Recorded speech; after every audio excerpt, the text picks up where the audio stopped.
My brain is like in ADHD overdrive. I've been ready to record for like the past 2 hours, and it's 2:28. It's 2:28 a.m. But today's been like, well, no, today's a new day. Yesterday, Saturday, because today's Sunday now. Happy Mother's Day to all the moms out there who will be seeing this on Monday when it's not Mother's Day anymore. Happy belated Mother's Day. Yeah, if that's the thing. Saturday though was a big day. I was up since 6. Took a nap for like 2 hours. Yeah, and then kind of like meandered from 8 until now. My niece graduated college with her bachelor's degree. Oh, I'm so happy. So I did her graduation photo shoot for her bachelor's, and I just had so much fun. I'm just such a happy camper. But that means to like thoroughly lock in, I took my ADHD medication at like 7 in the morning. So of course, by now it's thoroughly worn off. So I kind of had to force myself into being like, okay, you're going to be sleepy and dead tired and not able to edit this in a proper amount of time by the time you're ready. And I tried to do it like 3 times in a row. Man. Ugh. But if you're watching this and not listening, do you like curly fries? Because I got curly dreads now. Yeah. Ain't it dope? Ain't it? It's kind of like all over the place.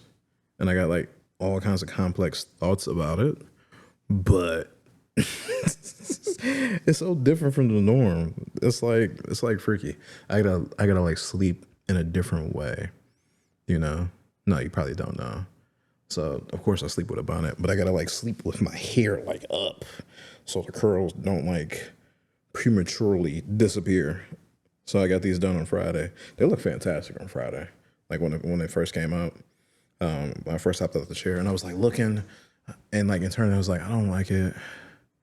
And I'm like kind of coming to enjoy it, but just the texture and the fact of the matter, my hair, my hair can do this. Is like awesome.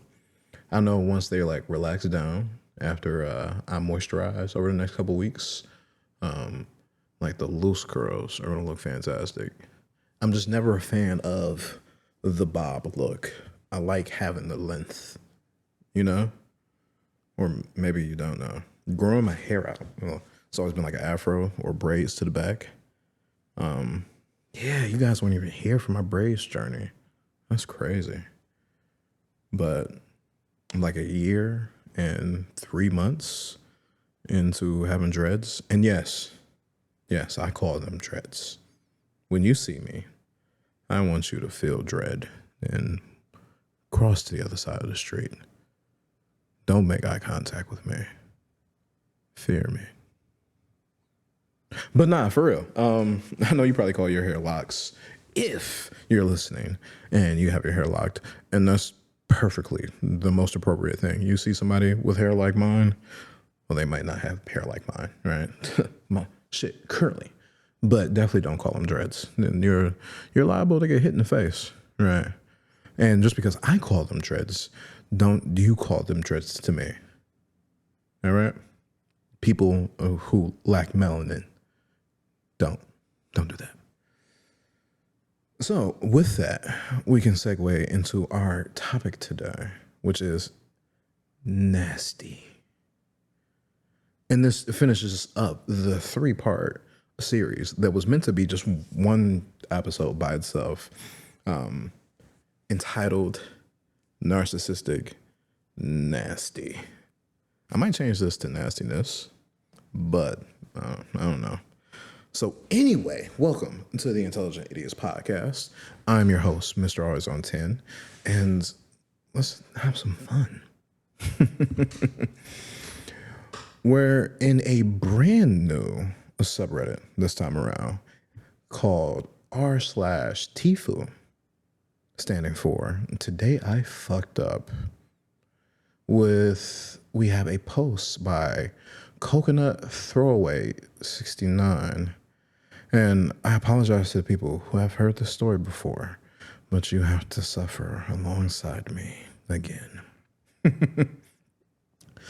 Today, I fucked up by coming into a coconut. This seafood didn't happen today, but quite a few years back. For obvious reasons, I'm using a throwaway account as my family knows my main Reddit username.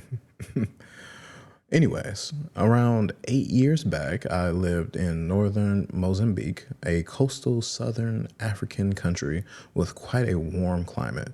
My mother at the time was going through a health nut phase and only buying foods she deemed healthy enough. One of these was coconuts. She would buy several coconuts a week to use in food from the local market. Anyway, being a horny teenager, I fapped in regular intervals. Unfortunately, there were some severely stressful examinations coming up for me, and as my fapping reached a higher peak than usual, and I was feeling pretty sexually frustrated. One day, I hear that my mother is going to be out for pretty much the entire afternoon. Horny me decides that it would be a fantastic idea to fuck a coconut. Honestly, to this day, I can't fathom why I thought that would be a good idea, but my train of thought back then was clearly somewhat clogged. I ended up grabbing the coconut drill, and through 20-ish minutes of concerted effort, ended up creating a hole large enough for me to stick my porker into. I decided to require some lube and grab the nearest slippery thing, some butter, before shoving it into the coconut, followed shortly by my meats. I fucked the coconut and it actually feels pretty damn good. So I blow my load, shove the coconut under my bed, and continue on about my day. For the next week, the coconut is my savior. Whenever I want to get off, I simply take it out and fuck it in its delightfully tight hole, made better each time by the accumulating volumes of my semen and butter acting as a lubricant. I should have warned my family not to watch this first. Stop listening. It's heaven. Now, before I continue, I best mention that at the time our area was experiencing quite humid, muggy weather, which exacerbated an already existing fly problem. Disgustingly fat, bloated flies were commonly found around our house, and the exterminators couldn't really do anything because it was a localized area problem that would go away with the winter. About a week and a bit after the initial coconut fuck, I have been using it pretty much every day since. I began to notice a few more flies than usual, as well as an odd, unpleasant smell about my room. Must be the coconut, right? So I decided that I'll fuck it once more before I throw it out and get a new one. Worst mistake I have ever made.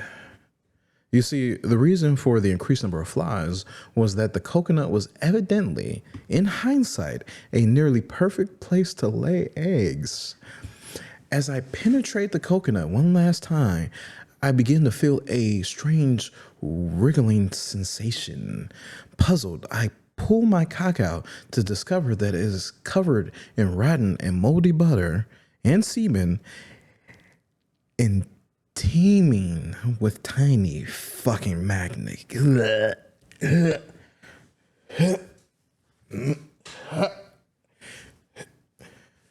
Teeming with tiny fucking maggots.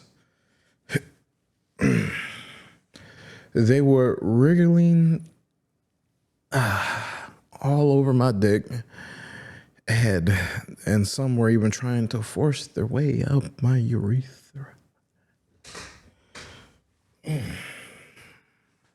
I screamed and threw the coconut against the wall, which made the situation worse by spilling the contents. Hours of vigorous cock scrubbing, vomiting, and cleaning the remnants were spent reflecting on what the fuck I was doing with my life. Never. Never again. I should have gave you guys a warning. Ugh. And what makes this even worse is this is my first time reading this story, but I've heard it 2.2 times. Heard it once, heard it again, and then when I started to hear it, 2.1 times. We'll round up for the 0.1. Fuck 2.2. When I started to hear it for a third time, I was like, nope, skip. That's part of the reason why I have this podcast. Not this story. Not this story. Ooh. Post-pandemic. Ooh. I started watching Two Hot Takes, Marky, and Mark narrations. All right. I did, because I'm too busy now with my own podcast. I enjoyed did it, past tense, watching their stuff and try to watch other people's podcasts, mostly the Reddit stories. Their stuff didn't really hit. Even Marky's buddy over at Marky Nations, I think that's it. Or no, Marky Industries. Yeah. Shout out to that motherfucker. I can't stand his voice. Cool guy when I see him and Marky, or at least when I used to watch them do their podcast together live. Right? Their energy. I'm sorry. The story fucked me up. Their energy was great together. This right here is ugh. We got a TLDR. Too long. Didn't read. I shouldn't have ate before this. What the fuck is my problem? Don't fuck coconuts. We have several edits that are, oh my God, irrelevant. Can I end the podcast right now? I know it's the first episode, first story, but oh Lord. All right, give me a second. Just give me. Oh my God. Oh fuck. I am so sorry, y'all. Why did I went to scroll from gluten free and the T is a 7 instead of a T with 356 upvotes. Not even the top comment. I just went scrolling. Does this mean you're a father? No, it does not. Gluten free. Top comment with 37K upvotes. Quote unquote. This thing smells like it's rotten a bit. I guess I should shove my dick in it one last time. What the fuck, OP?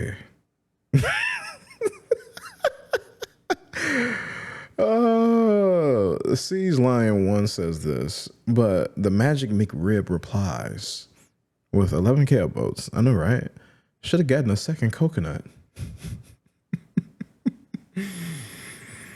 And then show me your knuckleball replies to him.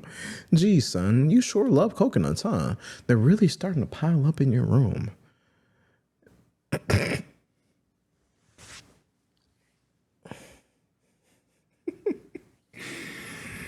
Oh, my Lord.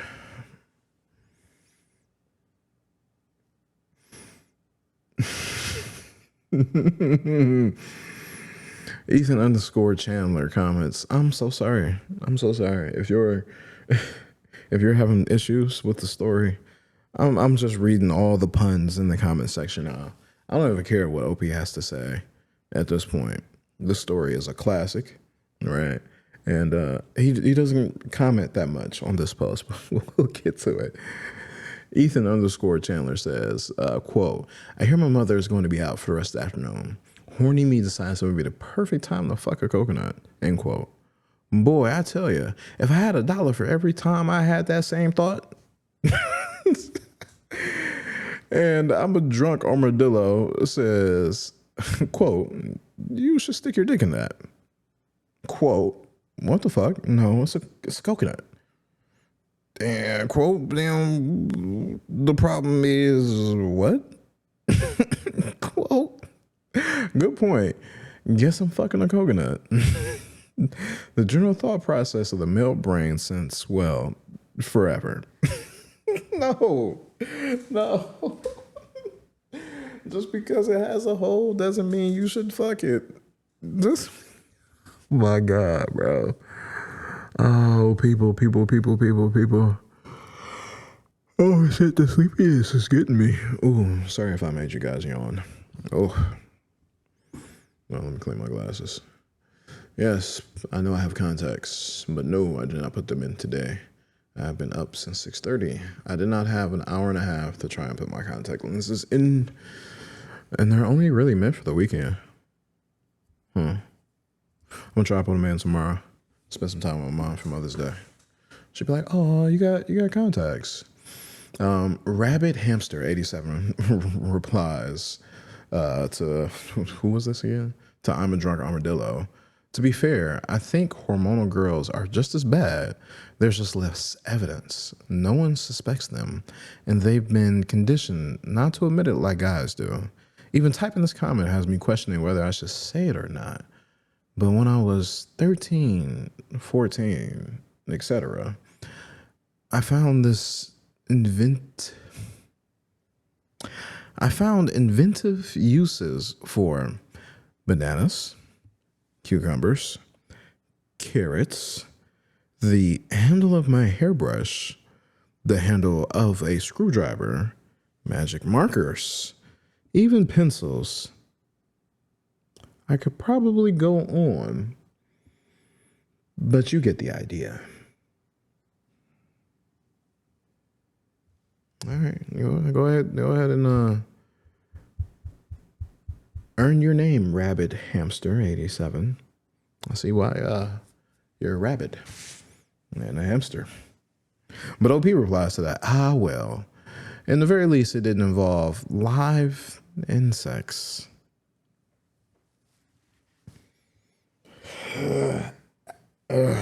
Cringe.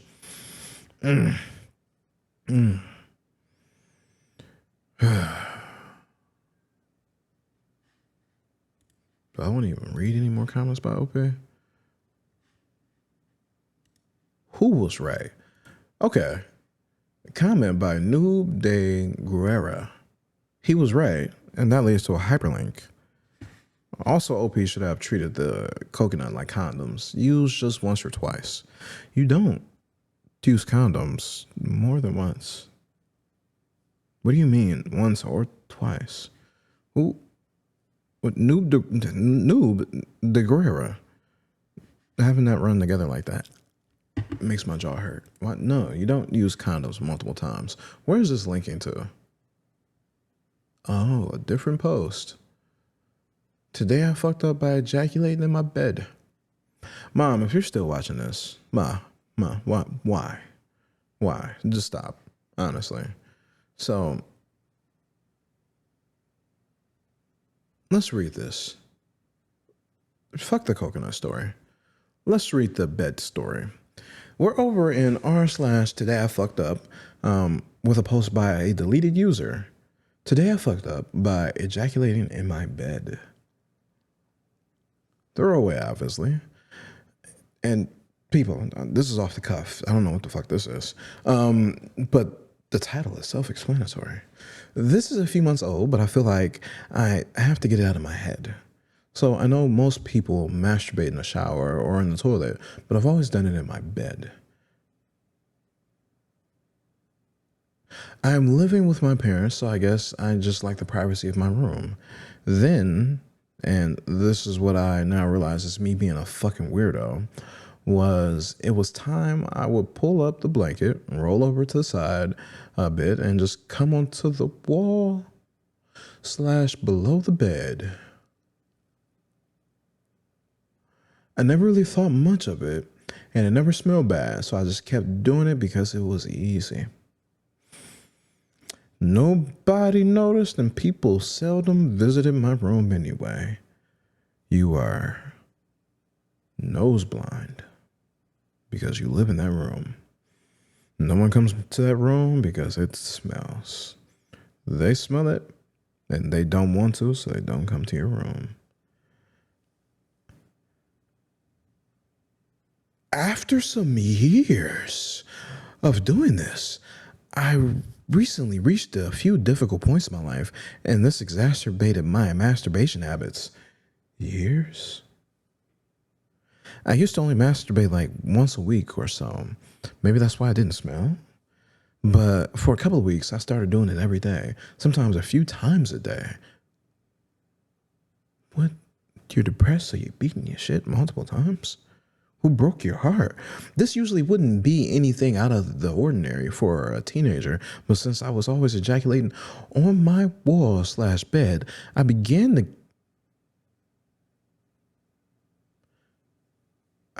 get a bad cockroach infestation there.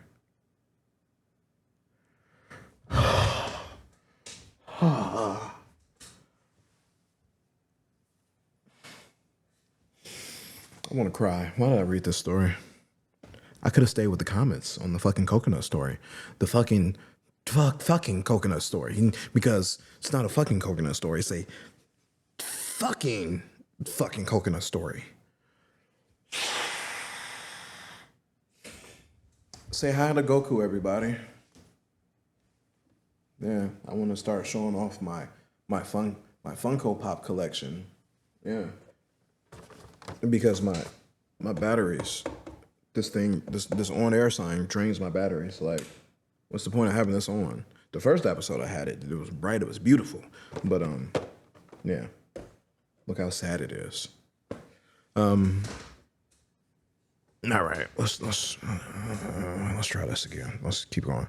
I didn't notice it first, and since I've never had cockroaches before, I didn't really know how. I didn't really know what they were, but eventually I read up on the internet that cockroaches like to live in dark, moist places in the house, and that made sense. At first, I felt really disgusted. I wanted to exterminate them, but I definitely didn't want my parents to find out what happened. So I tried to kill them by flicking them into a bowl of water and watching them drown. But then I felt really bad. I didn't even pull your bed out and clean it. I don't know why, but it felt like murder. I didn't really dislike the cockroaches.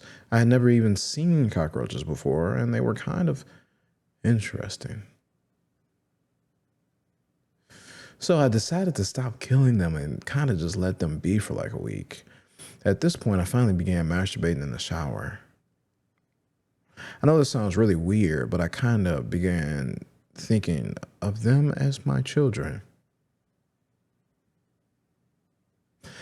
It started out as a joke,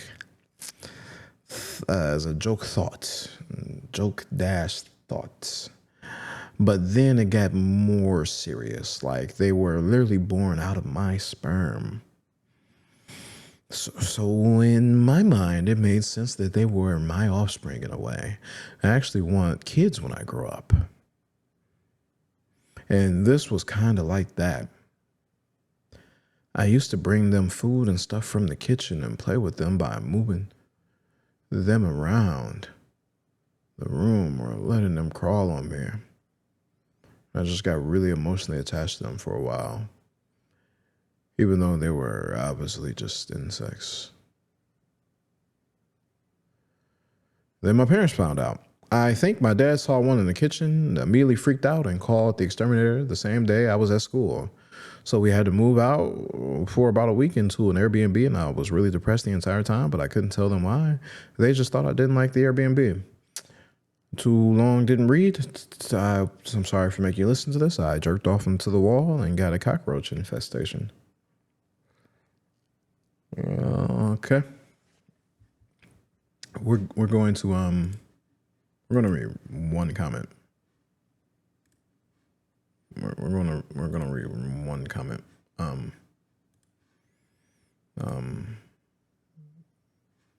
Yeah, we're gonna read one comment because originally the link brought me over to this post comment section, and the second comment, which is a reply to the first comment, because it's all the thread, is what was linked. So top comment was 16,000, 16K upvotes. I'm sorry. I'm not sleepy. I'm just. Gay Scout says he typed. They typed. What is it with people coming in weird places? First, Cumbox, then the guy who always came on his carpet. Now we got Lord of the Cockroaches over here coming on his wall. What are these other stories? What? Cumbox? Cum carpet? I just wanted to read the coconut story. I thought it'd be good for the search engine optimization. I'd have it on YouTube, and I get some views, and everyone would be like, I've heard this story before. Why the fuck did you read this story? It's an old classic. Then they would have throwing up emojis in the comment section, and I would feel successful. Yay, I did it. I tricked the algorithm into making me popular. But you boys who have turned into men decide to share your disgusting stories of nutting everywhere. You can't get everything pregnant. These are inanimate objects. A box, a carpet, a wall. Do you want paper cuts on your dick? Rug burn on your dick? Well, I mean, this guy got cockroaches, but it was not the kind of just desserts. Because he came to like the consequences of his actions. The sick fuck. Okay. Mech Sniper 1928, the comment that got linked. I'm calling it right now. The next guy is going to be obsessed with coconuts.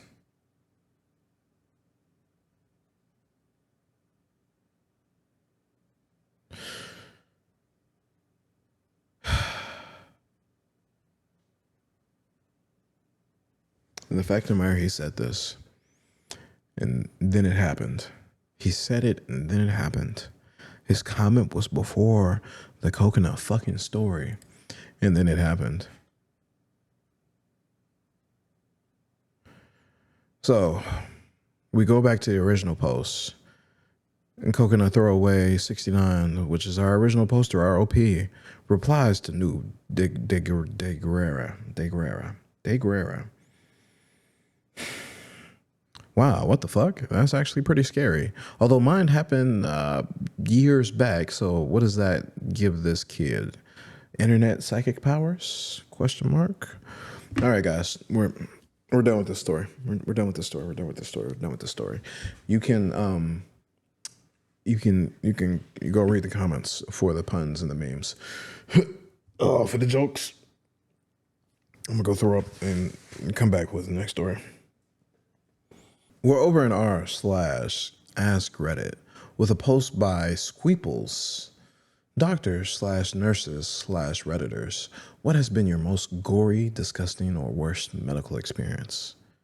Mine would have to be when I volunteered as a nursing assistant at the local hospital. On the first day I was there, I was asked if I'd like to assist in bathing an elderly patient. I was told he was near comatose, riddled with cancer, and was on death's door. I agreed, but nothing could prepare me for the sight of him. His pallid skin was stretched over his bones, and his eyes were dull and staring. Most of his skin was purple, where the blood vessels had ruptured. Oh my. He couldn't even speak and screamed when myself and the other nurse had to roll him over. He was constantly injected with morphine because of the pain. 2 days later, he passed away. I decided the medical profession wasn't for me.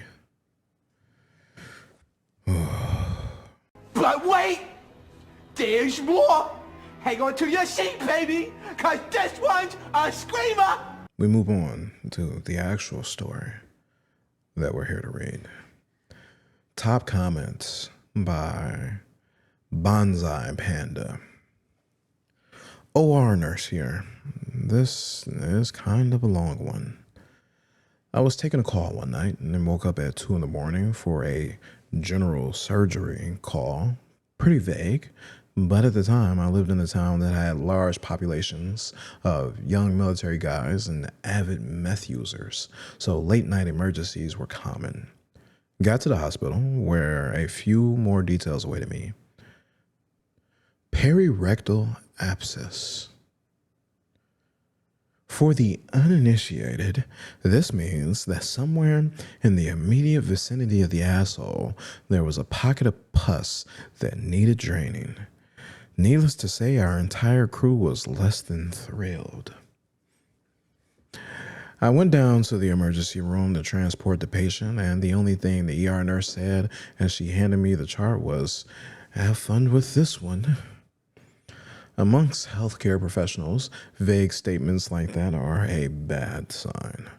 My patient was a 314-pound Native American woman who barely fit on the stretcher I was transporting her on. She was rolling frantically side to side and moaning in pain, pulling at her clothes and muttering Hail Marys. I could barely get her name out of her after a few minutes of questioning. So after I confirmed her identity and what we were working on, I figured it was best just to get her to the anesthesiologist so we could knock her out and get this circus started. She continued her theatrics the entire 10-minute ride to the OR, nearly falling off the surgical table as we were trying to put her under anesthetic. We see patients like this a lot, though chronic drug abusers who don't handle pain well and who have used so many drugs that even increased levels of pain medication don't touch simply because of high tolerance levels. It should be noted, tonight's surgical team was not exactly wet behind the ears. I've been working in healthcare for several years already, mostly psych and medical settings. I've watched an 88-year-old man tear a 1-inch diameter catheter balloon out of his penis while screaming, "You'll never make me talk." I've been attacked by an HIV-positive neo-Nazi. I've seen some shit. The other nurse had been in the OR as a trauma specialist for over 10 years. The anesthesiologist had done residency at a level 1 trauma center, or as we call them, the knife and gun clubs. The surgeon was an ex-army and averaged about 8 words and 2 facial expressions a week. None of us expected what was about to happen next. We got the lady off to sleep, put her in stirrups, and began washing off the rectal area. It was red and inflamed, and a little bit of pus was seeping through. It was all pretty standard. Her chart had noted that she had been injecting IV drugs through her perineum, so this was obviously an infection from dirty needles or bad drugs. But overall, it didn't seem to warrant her repeated cries of, "Oh, Jesus, kill me now."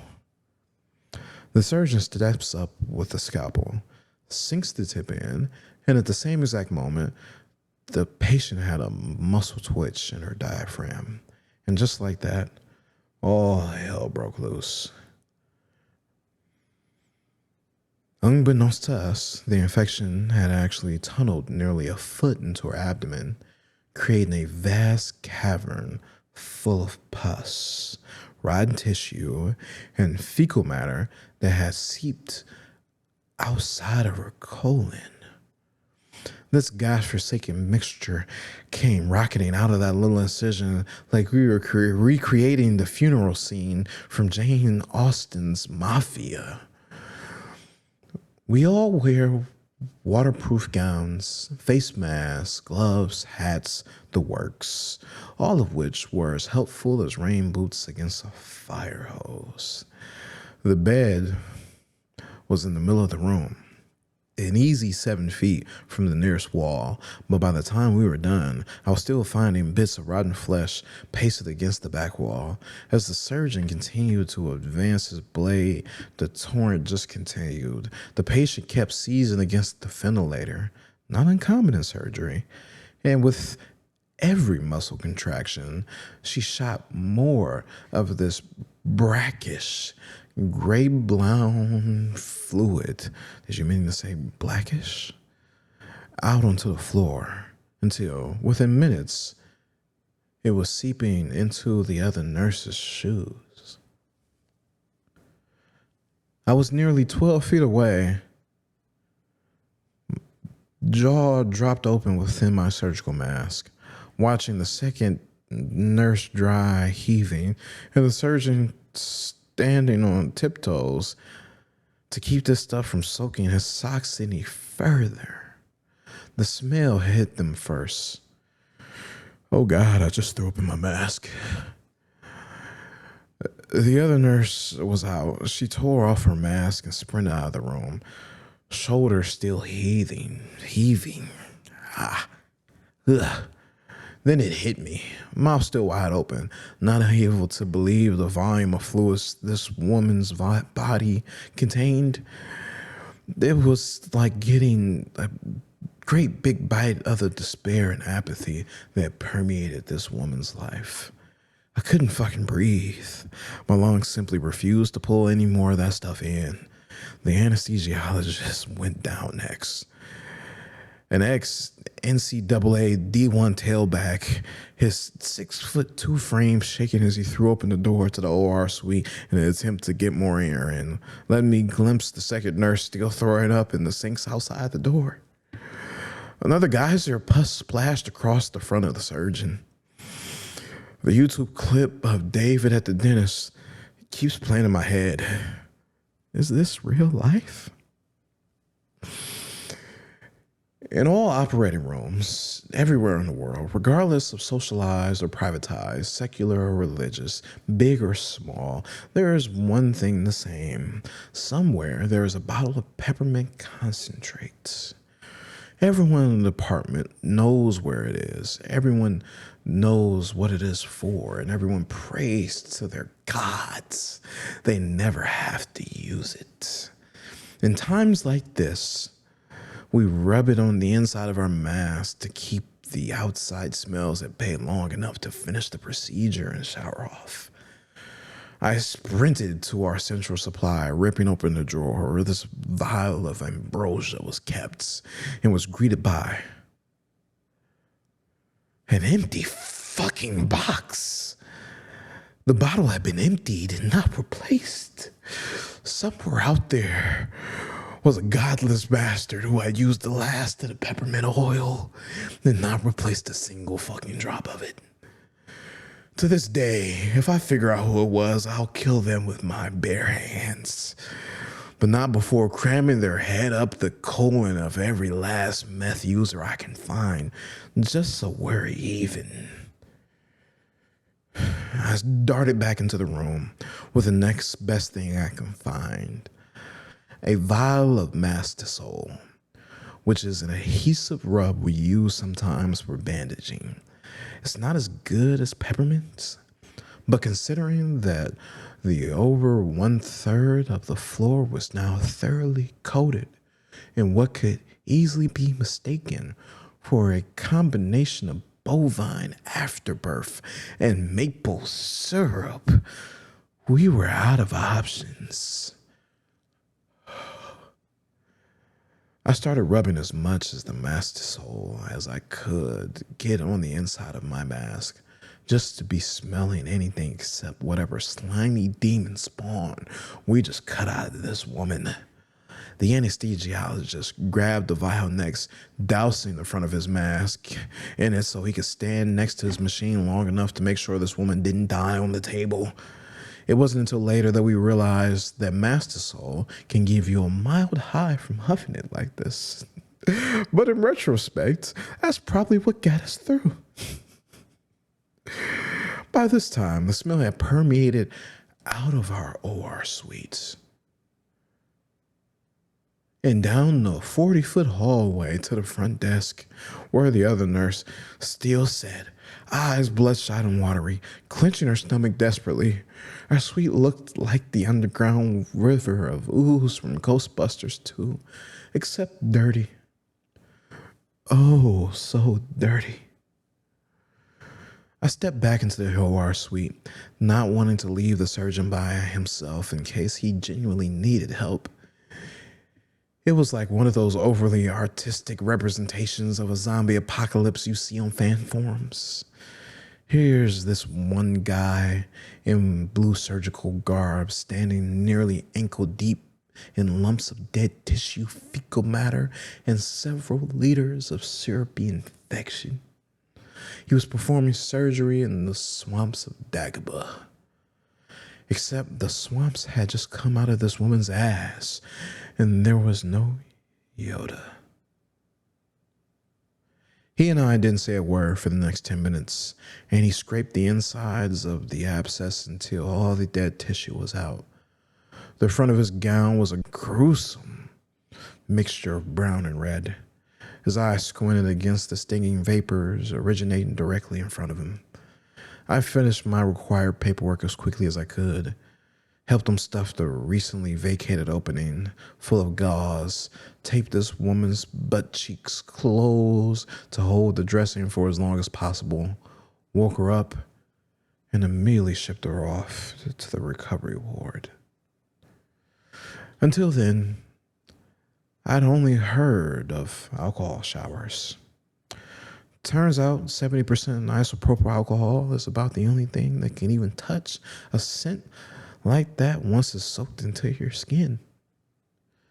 It'd take 4 or 5 bottles to get really clean, but it's worth it. It's probably the only scenario I can honestly endorse drinking a liter of it too. As we left the locker room, the surgeon and I looked at each other, and he said the only negative sentence I heard him utter in 2.5 years of working together. That was bad. The next morning, the entire department, a fairly large floor within the hospital, still smelled. The housekeepers told me later that it took them nearly an hour to suction up all the fluid and debris left behind. The OR suite itself was closed off and quarantined for 2 more days just to let the smell finally clear out.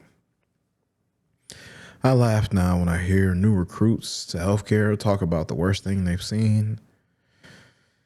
You ain't seen shit, kid. Too long, didn't read, maybe you fast forwarded. Don't shoot IV drugs into your taint.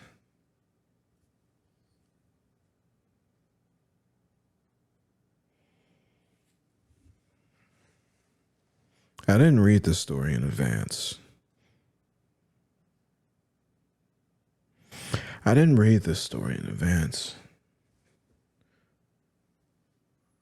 I got shivers. I got actual shivers. I itch. Ooh, I itch. I've had hair bumps before.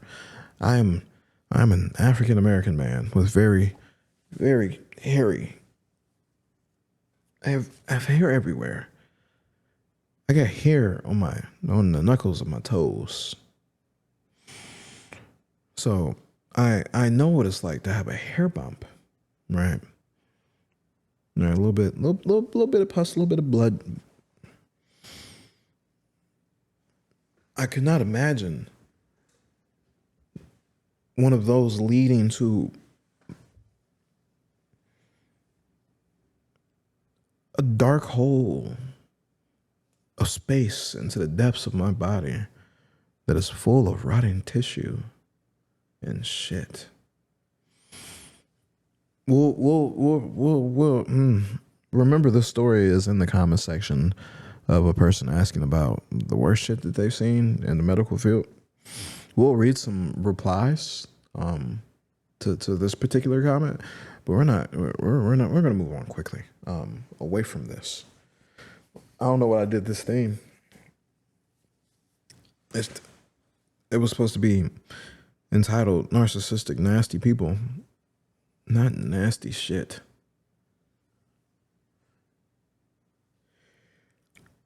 Only. Oh, I'm glad I'm getting sleepy. Only diabetics should be shooting themselves up with anything. If you take peptides, you're a fucking loser. Go eat some chicken breast, you bitch. By Jesus Christ.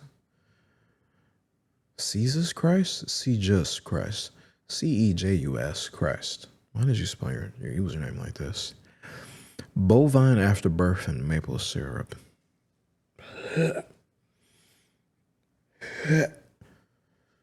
Been an EMT for 2 years now and had my fair share of what the fuck is this fluid cause.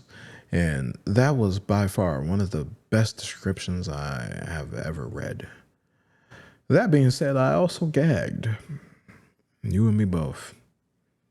You and me both.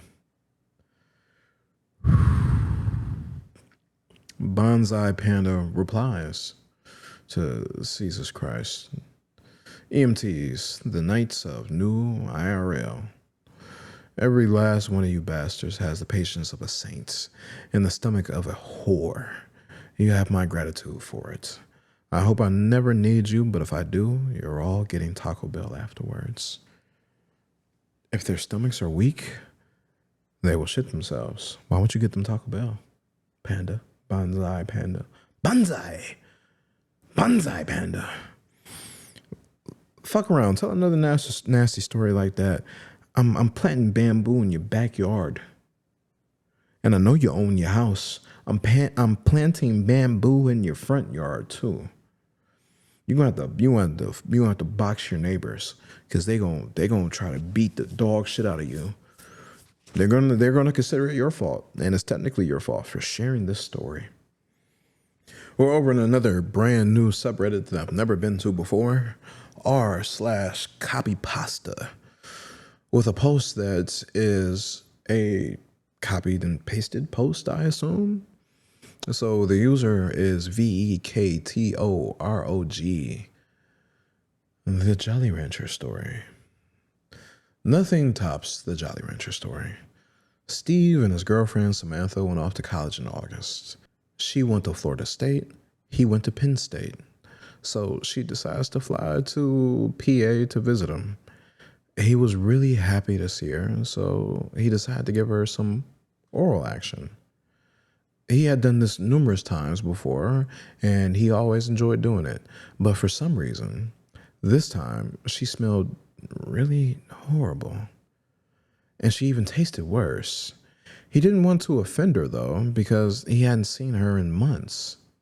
So he put a Jolly Rancher in his mouth to cover it up, even though it didn't do much to help. In the course of eating her out, he accidentally pushed the candy inside of her and stuck a finger in to grab it out. He took it out and put it back into his mouth and bit it. Only it wasn't a Jolly Rancher. It was a nodule of gonorrhea.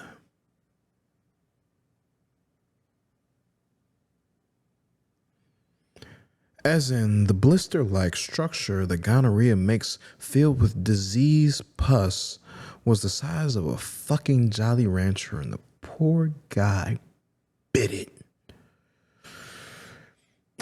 I guess it was really dark in the room. He freaked out and started vomiting all over the place when it exploded in his mouth. He demanded to know what was going on. Turns out she had cheated on him at a club like the first week of college and fucked some random guy, and the stupid bitch had no clue what was wrong with her. She noticed a strange smell though. So now Steve is freaking out that he has gonorrhea of the mouth and God knows what else. That's the end of the story. I didn't read the story either. Guys, if something's wrong with your body, go to the doctor. Go to the doctor. Go to the doctor. Go to the doctor. Go to the doctor. There's apps for your hospital, your local hospital now. You can do a virtual visit if you don't want to go to the ER.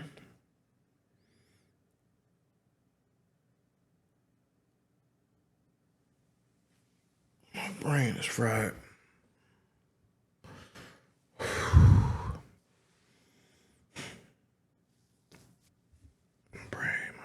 brain is fucking fried.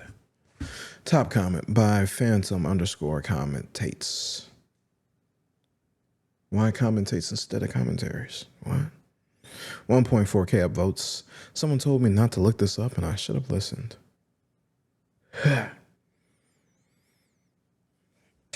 I want to break my own neck.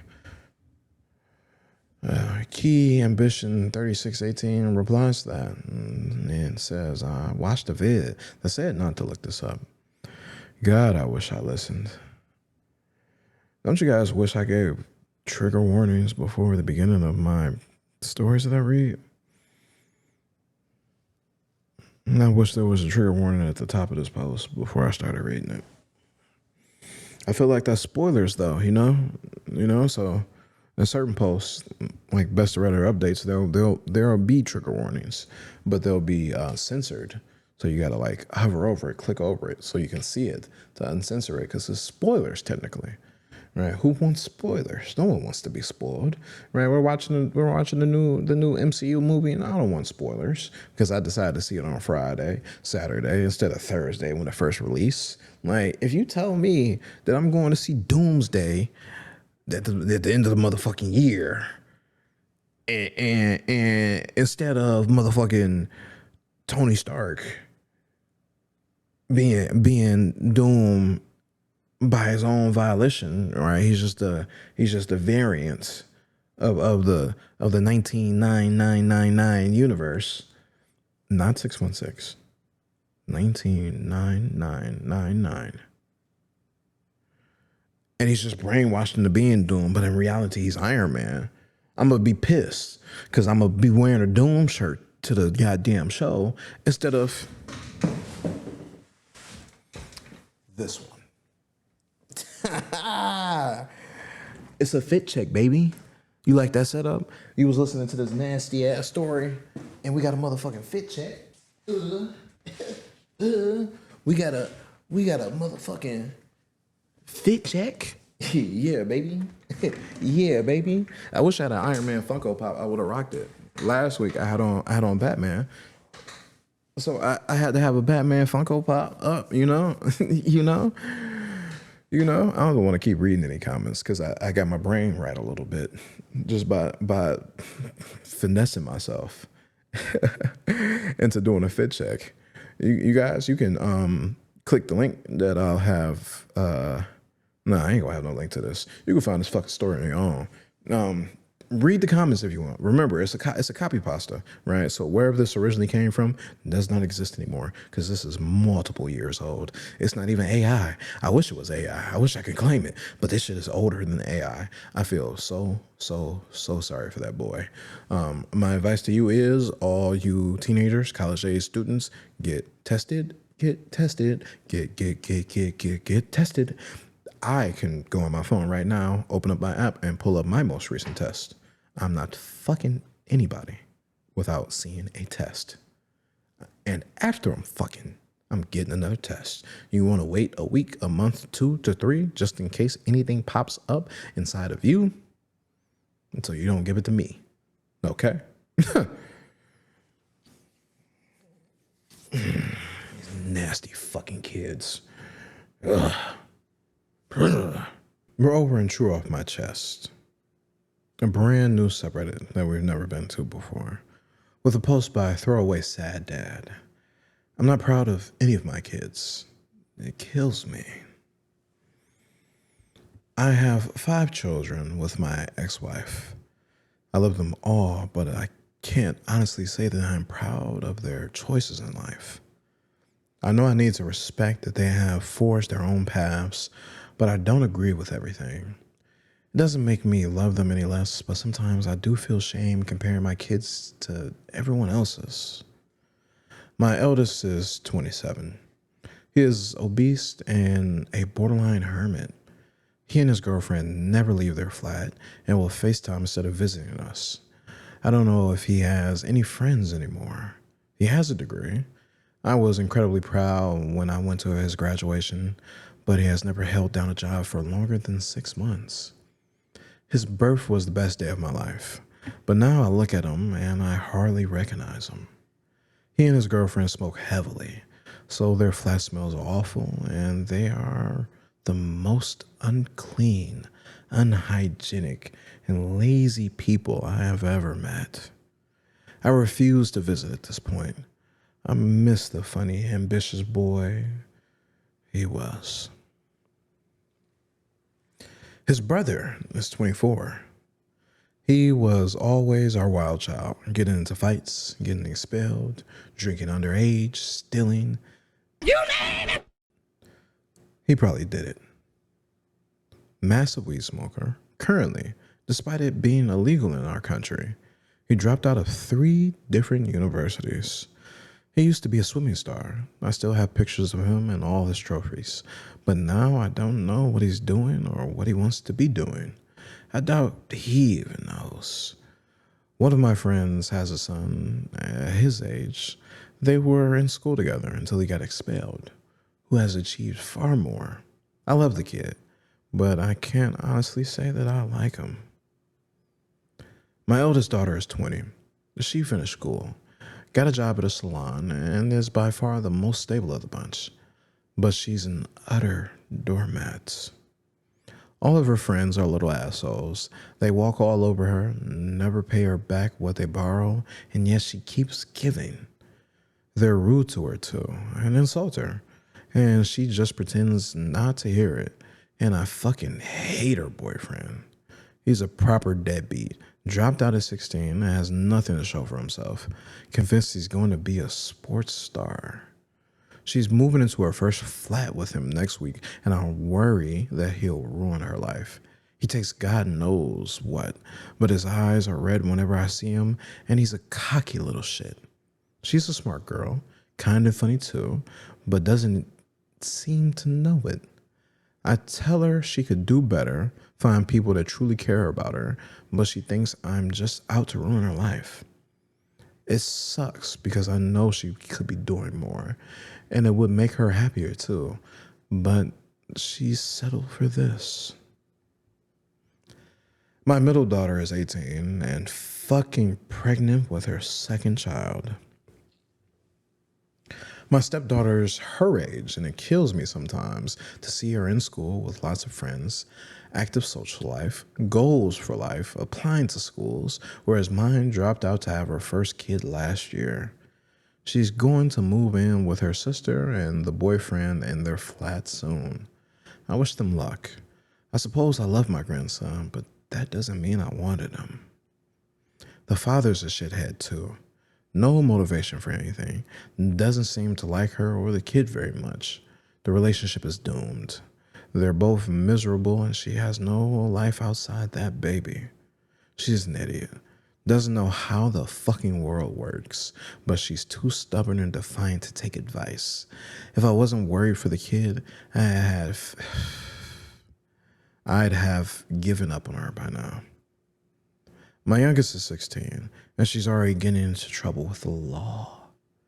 She and her friends have been caught stealing multiple times. I don't know why. She has money. My ex or I will pay for her to have her nails painted if it's that important to her.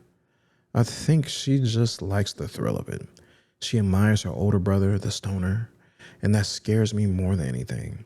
I try to advise her to spend more time with other people, look into her career, join a club, make some good friends, but she just tells me she's happy with her life. She's been suspended from school for biting a kid's ear and says she doesn't care about school anyway. She's quit all of her hobbies and cut off a lot of really nice but apparently uncool friends. I won't give up on her. She's a kid. She could turn it all around, but I do worry. I feel like I'm watching my stoner son all over again. I'm hurting writing this. All of my kids used to be my world. They all had something going for them, something they excelled at. But I seem to be watching one by one as their sparks go out and they settle for less than they deserve.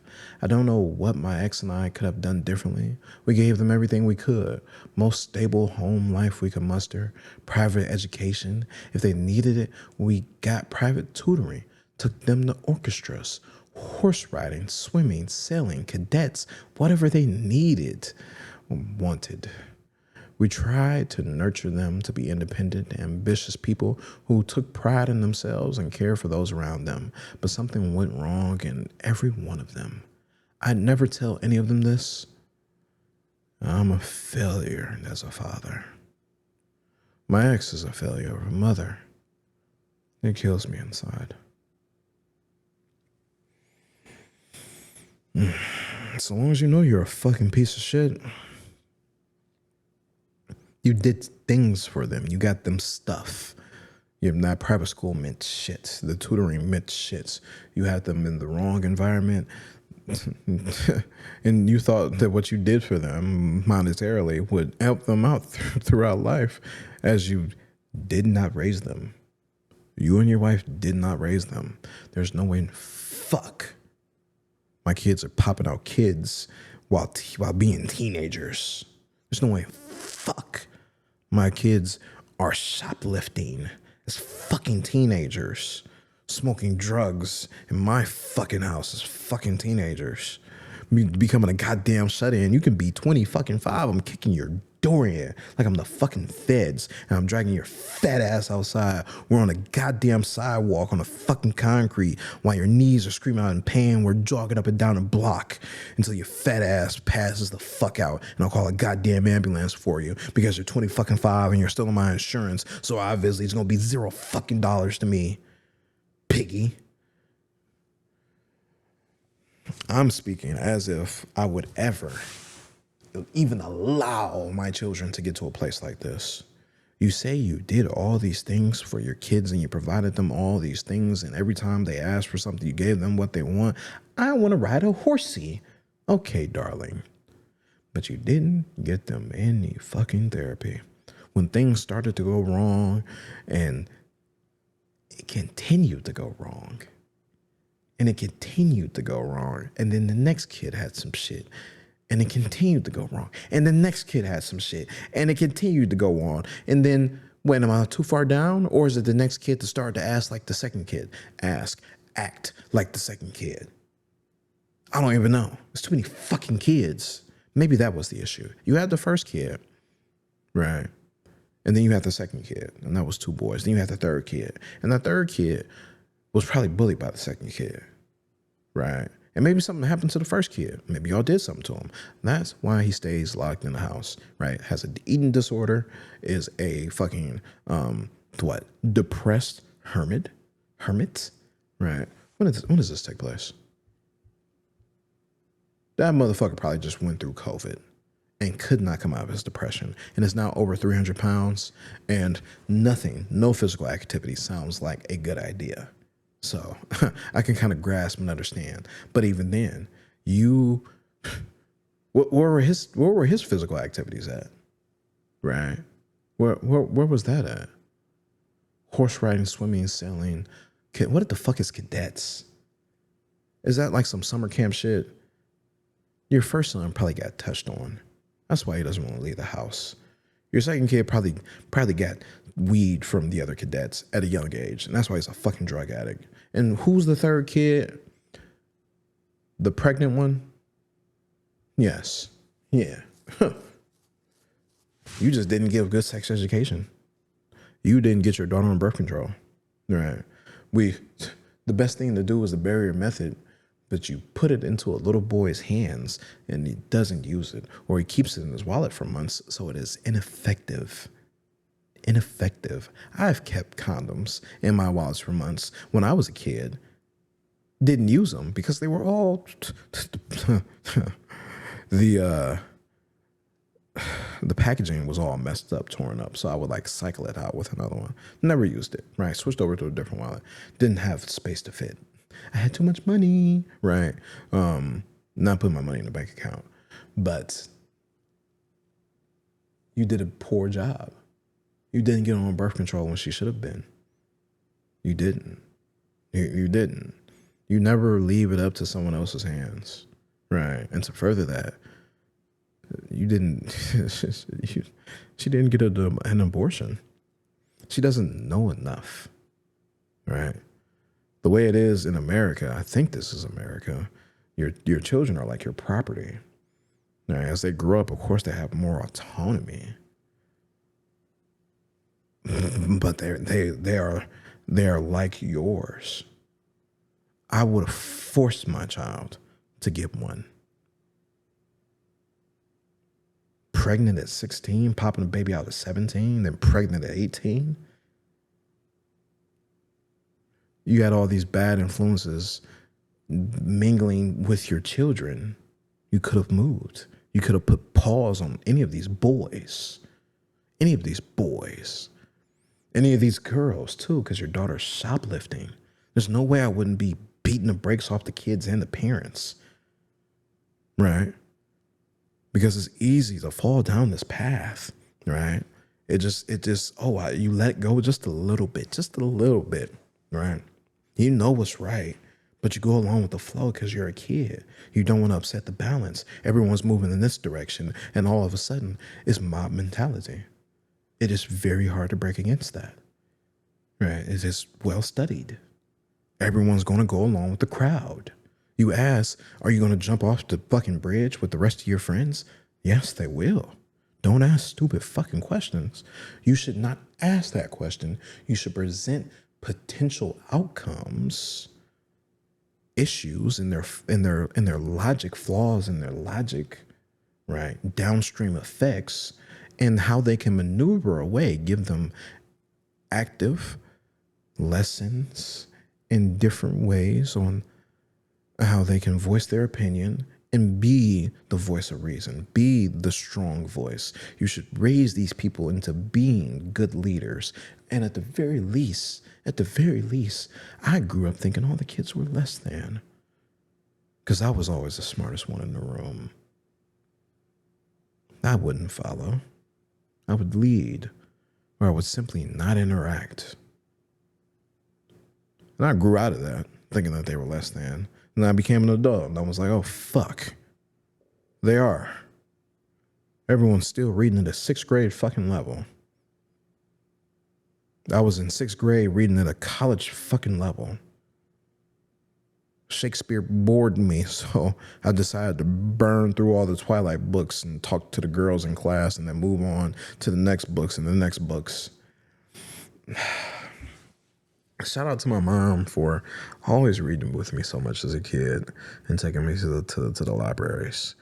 And my summers as a teenager, I would hit different libraries to the point where I most definitely owe the city of Southfield money for all my late fees for the books that I took out from the Southfield Public Library.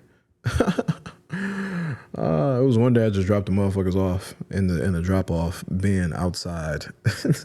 It's like a bank depository like slot. I dropped it off. Never went back. I think as a kid I've stolen Pokemon cards, Yu-Gi-Oh cards, and books. Straight nerd shit. I could not imagine going to the store and like stealing clothes and jewelry or whatever. I don't even know what she stole actually, because it just says caught stealing multiple times. She could have been stealing anything. Oh, nope. I remember being a time as a teenager. And I kind of went along with the flow. Right. I didn't know what was happening, but my book bag was so big and we were in the corner store. And one of my friends who was not a friend, it was just like friend by proxy. I was friend with his friend and we didn't have classes, but we would always see each other. And then we would walk home quite often, or not home, but to the Rosa Parks Transit Center. I'm doxing myself. I'm from Detroit. Hello. And he stuffed my side pouches, I think with chips and a drink, or just 2 bags of chips. So we were out the store down the block, maybe half a block, a whole block, a block or two, right? Somewhere between 0 and 2 blocks, and took the bags out of my bag. And I'm like, taking my book bag off, turning around, like, what the fuck? And I don't even think I thought until this point, a decade and a half later, I could have been like, wait, no, hold on, that's stealing. Bro, you gotta return them. And externally, I think I said, what the fuck? And internally, I was like, I can't walk with him again. Right. So this right here is a failure of his parents. Right. And I can look at myself being a teenager, a little kid, and I can see just from seeing that story, I was not the best. But here I am distancing myself, not getting closer to people I don't know doing fucked up shit, which is petty theft, right? Because chips were 25 cents back then.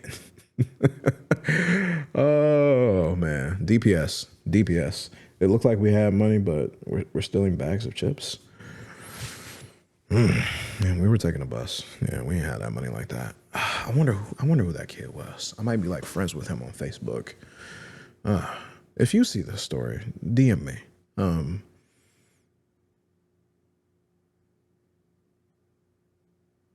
Yeah, man. Let's read some comments.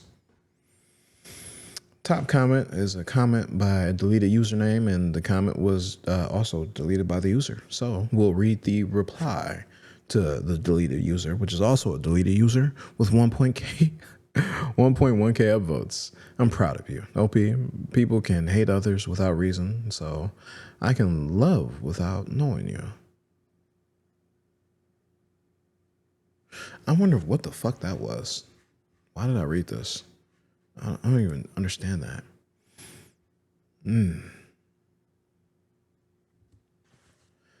By Connor Corn with 3.5K upvotes. Fuck, man. I'm sorry your head's in this space. Right here. Here I go. Honestly, I think you are looking at it wrong. Nothing you have written here says that any of your children have no positive traits whatsoever. This is just a list of their flaws and circumstances. Life is chaotic and very rarely goes the way you want it to, both for yourself and for others.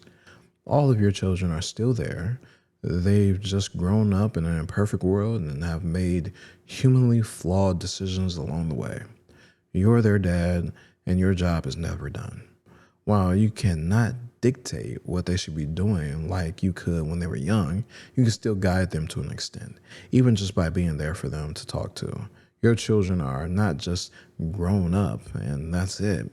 They will continue to mature and change for years to come. Why the fuck did you... Why are people being nice to this man? It's not like his kids are serial killers, but the kids are pieces of shits. Right? Maybe not the oldest. Maybe like again, potentially the oldest was assaulted. The oldest is depressed. The oldest is going through a mental crisis, while his girlfriend is there for him. But the dad here, as he knows, was not a good parent. The mother was not a good parent. These people did poorly. My father says it all the time. The majority of people should not be parents. Here we are, and Connor Corn is giving excuses. What do I say all the time? I always quote Obama. Excuses are tools of the incompetent. They build bridges to nowhere and monuments of nothingness. Don't give excuses to bad parents. Slap them in the fucking face so they can change their fucking ways, right? If their methods won't work, corporal punishment on the parents will. People just have not been hit in the face before. The realities are, I'm sure there are hundreds of books, maybe tens of books that are relevant to today's age and the COVID-20s, as I call it, because the hantavirus is here, right? The hantavirus is here. Maybe not in America yet, but maybe when you see this, it will be. So people need to read. That is the truest failure in purposeful success of this country. having the population be majorly ignorant, illiterate, and so desperate for money. They won't do what is best for them, and that is to read. If people would educate themselves, their children would grow up better because they would then take those tools that they have learned that are very straightforward and apply them.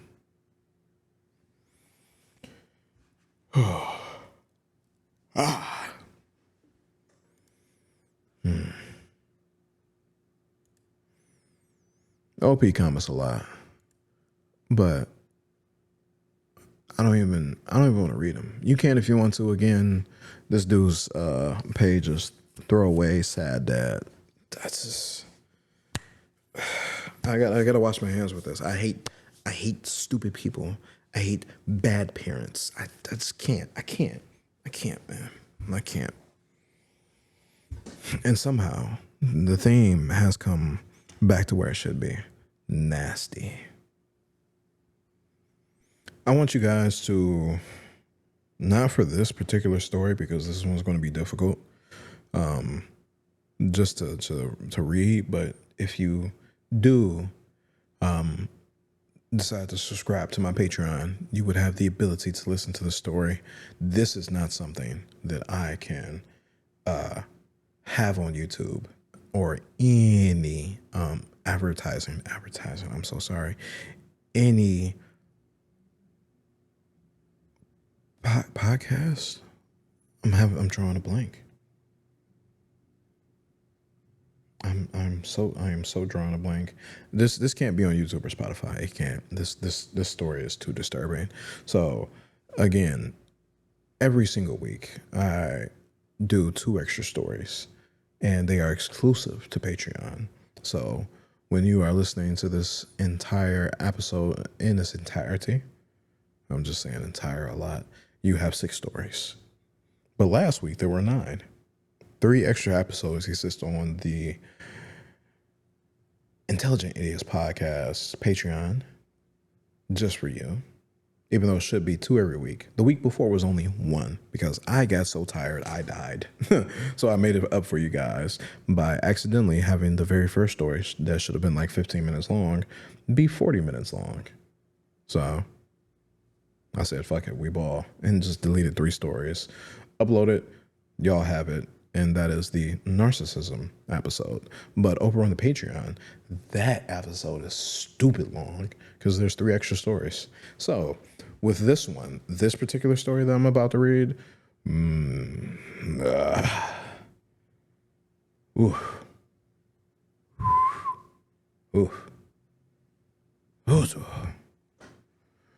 So click that link and subscribe to the Patreon so you can listen to me tell this very fucked up story. I cannot get past this line. I can't even begin to believe that something like this would happen. OP, I am so sorry. I don't even know what else to say. I wish I could offer you a real hug or something, anything. I can't.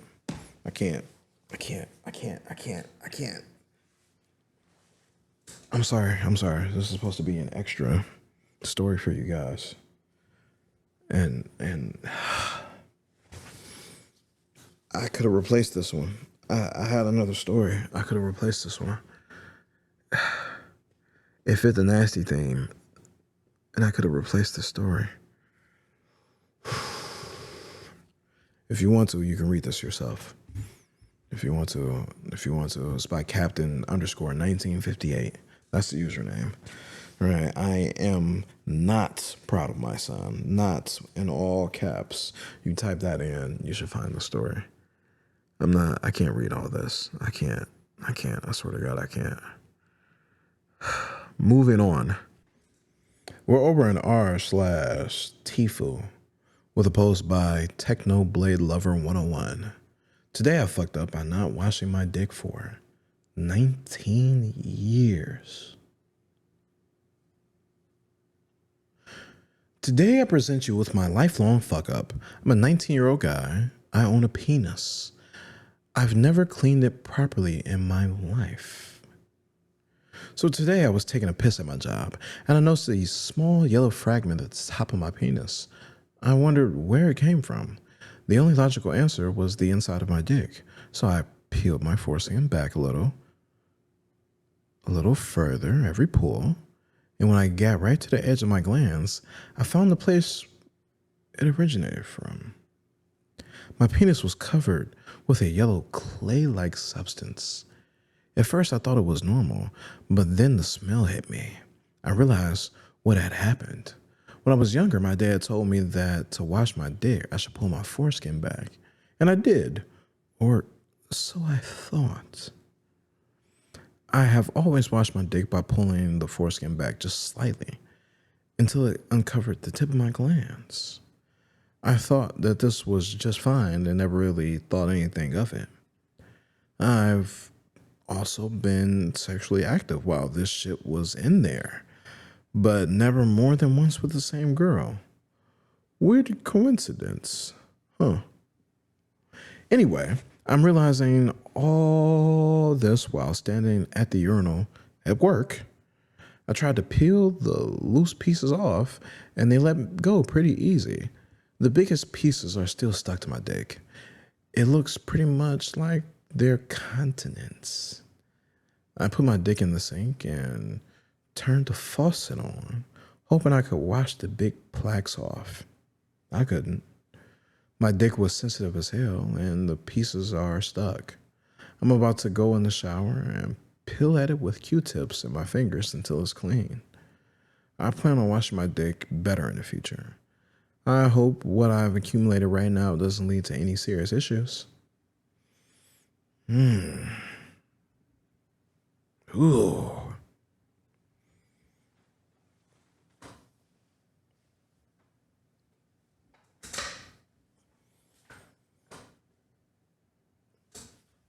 I see. Oh wait, hold on. Can't do that. Can't yawn like that with it right in front of me. Ooh, can't do that. Hey, my watch is telling me good morning. Shut the fuck up. I see why women don't like men that are uncut. I am personally on the side of not inflicting harm on a child right after birth. To that degree, shots are perfectly, absolutely fine and necessary. But getting your foreskin cut off is crazy. No. Only private practices should do that, in my opinion. It should not be a thing regular hospitals provide. No. Take your weird ass, freaky ass, traditional ass, religious ass bullshit somewhere else. We're not removing the majority of the penises sensitivity penises. We're not removing the majority of the penile gland sensitivity just because I don't know. Some motherfucker said it in the book that you read. So we gotta edit. I just stood in the shower for 20 minutes getting bits and pieces off. Most of it is behind the hook, so to speak. And I can get that loose quite easily. However, some of it is on my glands and I can't get it loose for the life of me. I nearly fainted when I tried to scrub it off. Anyone knows of a method to get it off? Edit for all the other guys that made the same mistake as me. I've done my research on this phenomenon now. Ooh, wash daily with mild soap for the rest of your life. Don't use cloths / Q-tips / hands to rub it off. Just keep keep washing it with soap daily until it's gone. If it doesn't get clean by washing it with soap, go to the doctor. Doctor. And one last edit. Why the fuck are there so many people asking for pictures? I thought I was the nasty one here. Ooh. Pictures? Top comment with 20,000 votes. Today I fucked up by reading this post. You and me both. I don't even know if I'm allowed to have this on YouTube. Am I allowed to have this on Spotify? I can't.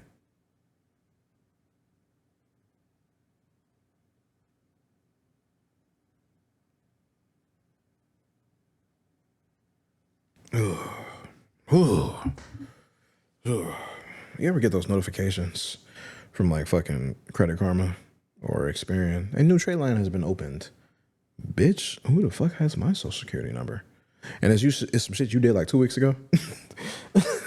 Bro, it's 4:25 a.m.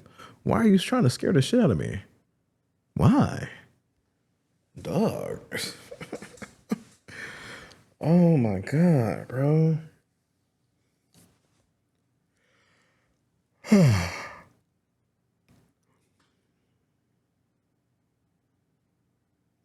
Ooh. Ooh. My body. My body is just like, ah. So, when a comment from 11K upvotes from Hyman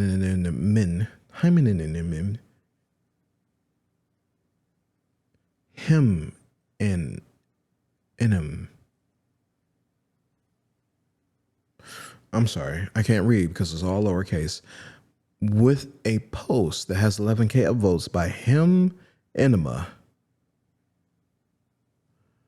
When you wrote about washing in the sink at work, I thought for sure someone was going to walk in and see you. And OP replies, it's a one-person bathroom, and I'm something like a janitor. So I washed the sink immediately after. But no one could have walked in. And the perfect comment replies to that. I'm now wondering how many times this has happened in the sink at my job. Lol. Do y'all want me to say the abbreviation? LOL? Do you want me to spell it out, LOL, or do you want me to say it? Like really say it, laugh out loud. No, that sounds terrible. I'm gonna either say LOL or laugh, or no, fuck. I'm gonna either say LOL or LOL. Going forward with these, just two options. I'll pick and choose when I come across them in the future. I'm trying my best to keep my eyes open. I'm trying my best to keep my eyes open.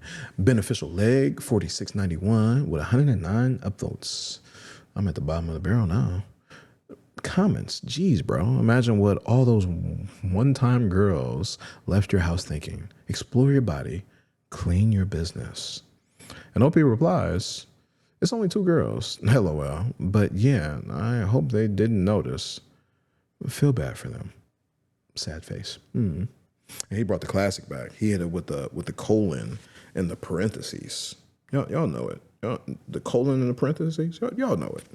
Yeah, I was gonna say semicolon for a second, but that is a winking face. Winky, winky, winky, winky, winky. I just seen a post literally about about accents in Michigan. I'm like, we ain't got no fucking accent. And I proceeded to read the comments because it was like a gay guy talking. I'm like, I don't sound like you, bro. And I was talking to another guy, and I'm like, okay, well, obviously he's not in Michigan, because I don't sound like this motherfucker either.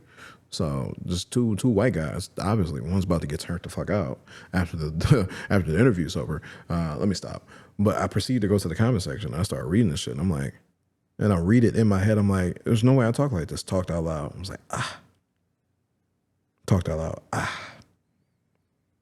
And talked out loud. Hold on. Let me see. Can I pull it up real quick? It was on Facebook. Let me see if I can't find my memories. Let me go to my history real quick.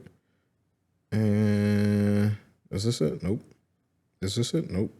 Is this it? Nope. Was I doom scrolling? I think I was doom scrolling, guys. I don't think I'll be able to find it. Oh, snap. Oh, snap. Do I even have, like, people from Michigan listening to me? Because if you're not, like, from Michigan or very close to the Midwest, I doubt this accent, you can resonate with it. Yeah, I'm gonna just scrolling and scrolling and scrolling and scrolling. I might have scrolled past it. This felt like it was like the last video I've seen, so it's crazy. Whatever. So Blonde and Pink replies to Technoblade Lover, our OP, and immediately comes for his head. Coming from a girl that smelt it when I was 18, they absolutely noticed.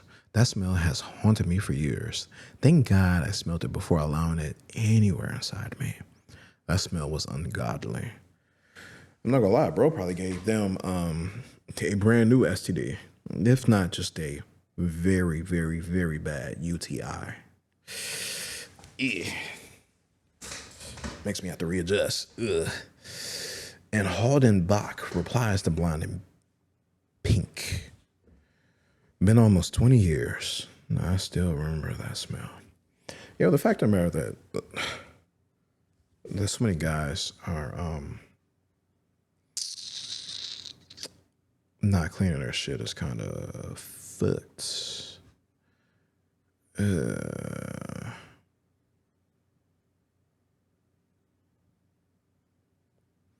Yeah, this is kind of terrible. I'm not gonna lie.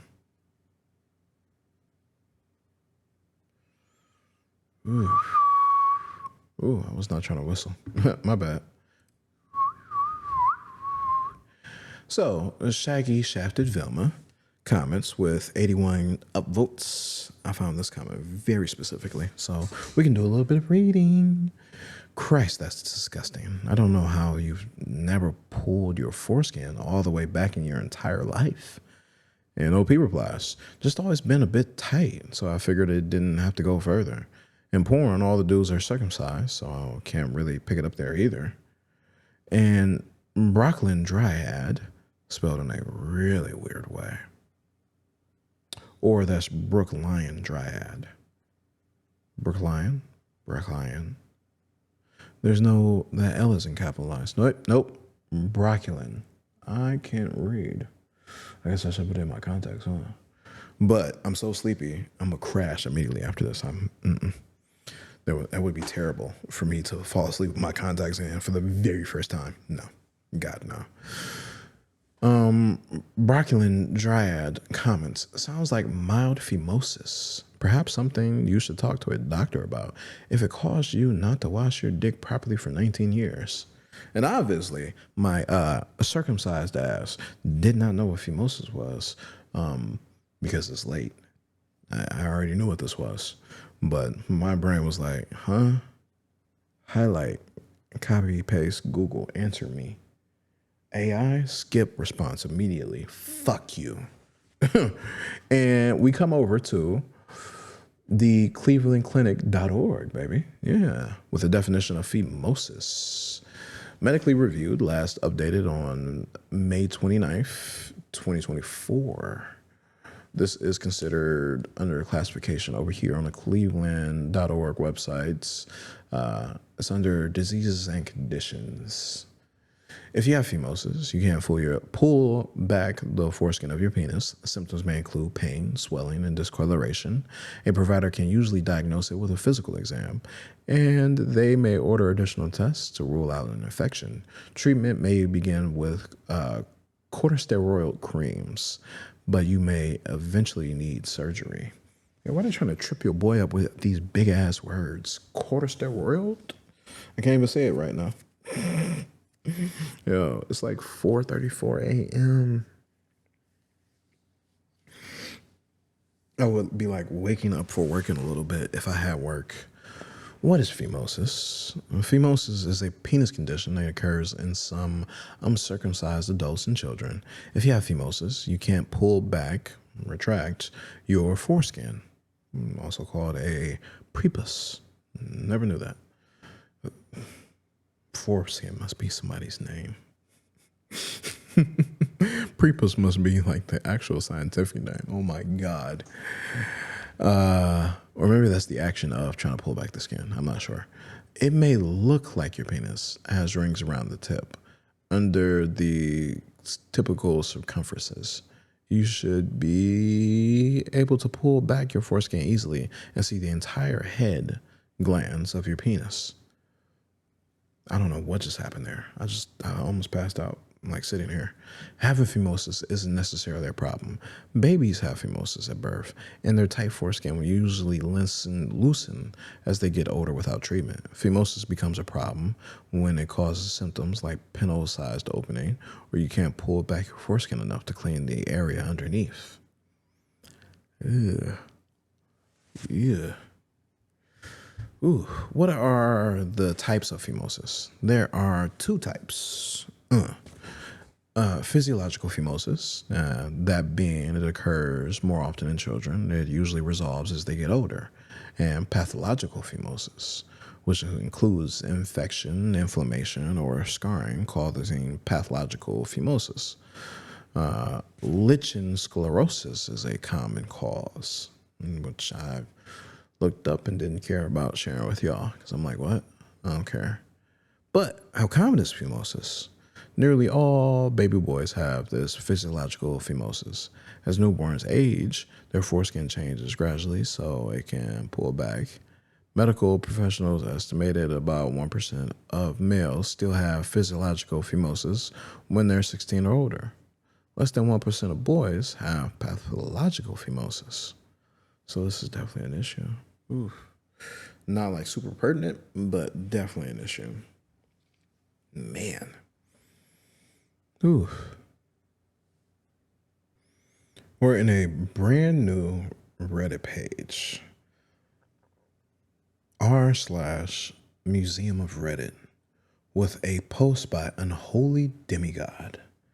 They have reposted the original, which has now been deleted because it is the story about the poop knife.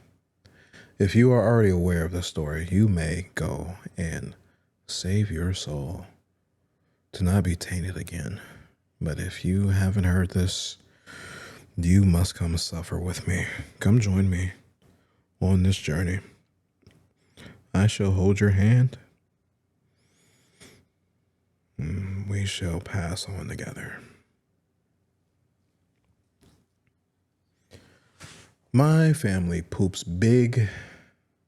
Maybe it's genetic. Maybe it's our diet.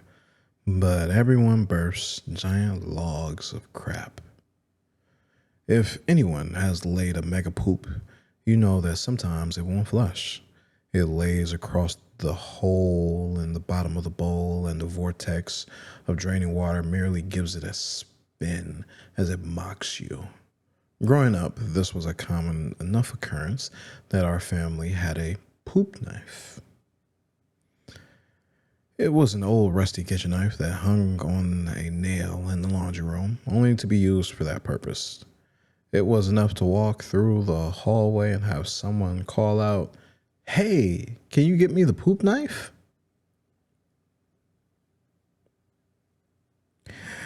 I thought it was standard kit. You have your plunger, your toilet brush, and your poop knife. Fast forward to 22. It's been a day or two between poops, and I'm over at my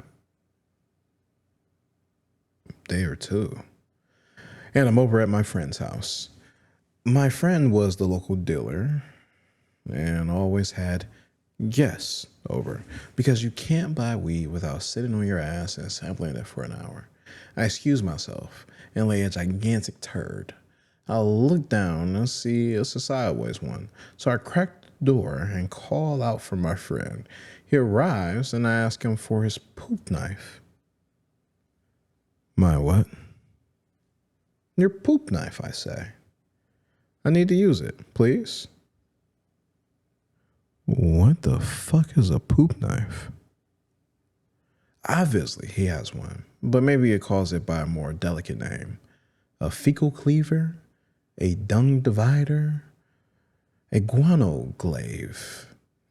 I explain what it is, and I want it, and why I want it.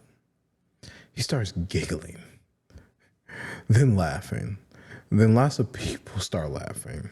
It turns out the music stopped and everyone heard my pleas through the door. It also turns out that none of them had poop knives. It was just my fucked up family and their fucked up bowels. Fuck my life.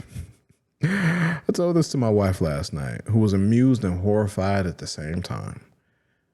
It turns out she did not know what a poop knife was and had been using the old rusty knife hanging in the utility closet as a basic utility knife.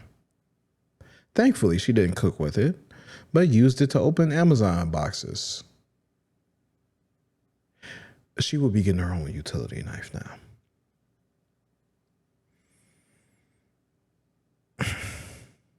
we have an edit because a common question was asked. Why was this not in the bathroom instead of the laundry room? Answer. We only had one poop knife, and the laundry room was central to all three bathrooms. I have no idea why we didn't have three poop knives. And all I know is that we didn't. We had one. Possibly because my father was notoriously cheap about the weirdest things. So, yes, we shared our poop knife.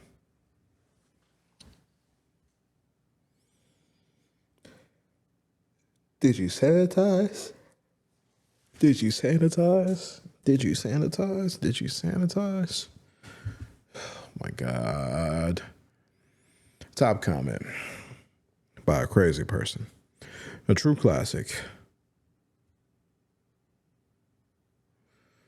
And YO Cowboy replies to that top comment by Hilzakti. However the fuck that name is pronounced. Ugh. I've heard tales, but this one is for the books. I had a young friend when I was little, and every time the dog took a poop, he had to take a fork and scrape the poop out of the dog's hair. We called it the poop fork. I'm done. Yep. Not even gonna read anything else. I appreciate you guys for coming and existing with me. Yeah, there's gonna be some crazy ass stories in the Patreon. Next episode is going to be some cool shit. We're going over tree law. So we're done. We're done being incredibly pissed off, incredibly sad, and throwing up. I am so sorry if you guys listening to this, if you actually, and you had to clean up after that. So thank you so much for watching however much you did of this episode. If you made it all the way through, thank you for watching all the way up to this point. I have been your host, Mr. Always on TN, and I want you beautiful, wonderful, intelligent people, and you idiotic, need to be educated, idiotic people to have a beautiful day, night, week, month, and year. Is that how my catchphrase goes? And thank you. All right. I need to go pass out for 8 hours.